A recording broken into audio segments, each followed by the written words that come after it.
Hey guys, so today we're going to be making ground beef. Super simple. I'm just going to show you guys how, excuse me, I make ground beef in my Instant Pot. This is something I usually do once a week, so that way it's already cooked. I make the ground meat and I in here, and then I usually do 3 to 5 pounds. This is 3 pounds. And once that's done, I split it up into baggies and freeze it so we have them for meals for the rest of the week. So it makes meals super simple. So here we go. Okay, so first we're going to, well, if I could find a knife. Here we go. Oh wait, I was gonna say first we're going to open the meat, but that's not true. First what we're gonna do is we're gonna use this trivet in your Instant Pot. Before you put that in, you're going to want to pour in 1 cup of water, just 1 cup. Doesn't change if you do 1 pound or 3 pounds or 5 pounds, it's always 1 cup. That's just to help it cook because you have to have liquid in the Instant Pot for it not to burn. Then you're going to put the trivet in, like I just did. I'm going to cut this meat open. You don't want to break up the meat too much when you're cooking it because it'll fall down into the grease and the water and it'll make it really difficult to get out. So because I'm using 3 pounds, I usually cut this in half just so it cooks a little bit better. When I'm using 5 pounds, I at least do half. I usually do like thirds. Put that right in there. Right in there. Alright, let me go wash my hands. Okay, so this is what it's going to look like in there. It's just meat sitting on the trivet. That's it. So we're going to close this up. And some of you might be familiar with how to use this. If you're not, I'm going to go ahead and show you how. You're going to make sure your, I don't know what this is called. Your steam valve, I think, is set to no steam, so that means it's closed. You're going to make sure this front part is locked. And then we're going to hit meat, and I'm just going to do 15 minutes. There we go, and then we will come see it when it's done. Okay, so now it is all done. So anyone that's not familiar with the Instant Pot, you'll see when your timer's counting down when it's cooking. You'll see here I actually have a timer now that is counting up. What that means is when it's done cooking, the timer will get to 0 and then it'll start counting back up, which is basically it's put itself in a like a warming mode so it keeps your food warm. It will continue cooking in that time obviously because it's still hot. It's just not cooking at as high a pressure as it was the first time because it's actually slowly letting the pressure out. So anyone who's not familiar with a quick release or a slow release, what that means is when you have a quick release, right when the timer gets done, you're going to take some sort of long utensil. You do not want to use your hand. And you're going to push this to open. When you have a quick release, you'll see that a whole bunch of steam will come out. And when that steam is done coming out, then you can open this. I obviously did a slow release because we ended up going for a bike ride. So we were gone for a while, so it's still in here warming. And so I can just do a slow release, which means I open this, the pressure's already been released slowly over time. So either way is fine. It just kind of depends on, you know, maybe you forget about it or you want to cook a little bit longer. In this case, as the meat, either one works fine. So you can see in here what this looks like.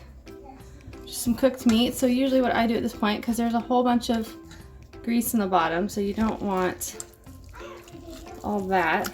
I'm trying to do this with one hand. Oops. Well, let me try something else. Let me get some tongs. Lift this meat out here. So usually what I do in this case, and I'm going to take one of these meat, I don't know what they're called, meat grinders or something. I have no idea what it's called, but I can tell you one thing, these are the best. I didn't have one until about a year ago, and it is the best for ground meat. So you can just sort of then smash it up,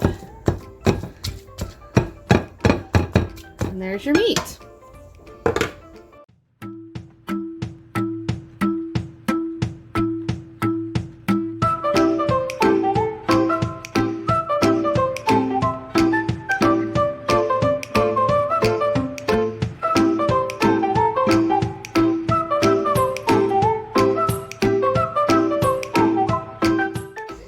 you're gonna take a slotted spoon, and then I'm gonna be able to scoop out all those leftover pieces so they don't all get wasted out of the grease.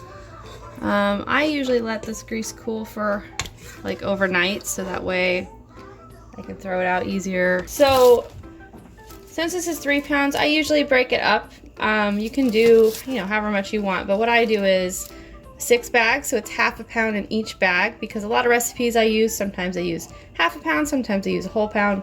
So that way there's already broken up. So I'm gonna get 1, 2, 3, 4, 5, 6 bags.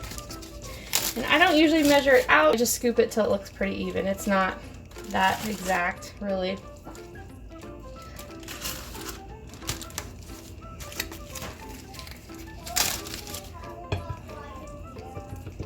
So I really like doing this because, like I said, it makes meals really easy during the week, especially if you have kids. Just helps with time. So your meat is already ready to go. I will say I wouldn't recommend freezing them for too long, more than maybe, I don't know, a few weeks, because it can affect the flavor and they can get frostbite, which is pretty gross. So like I said, I usually do this once a week. It's the perfect amount of time.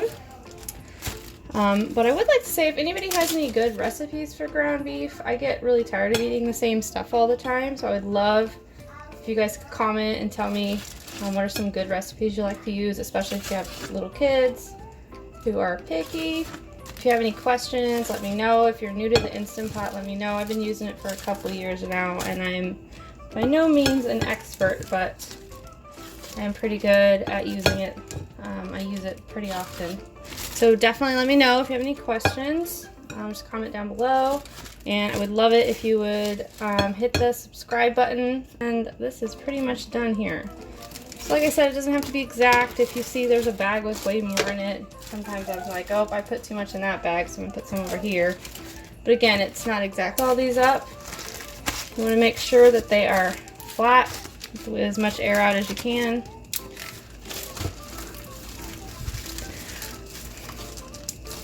I just kind of alternate the way they're laying.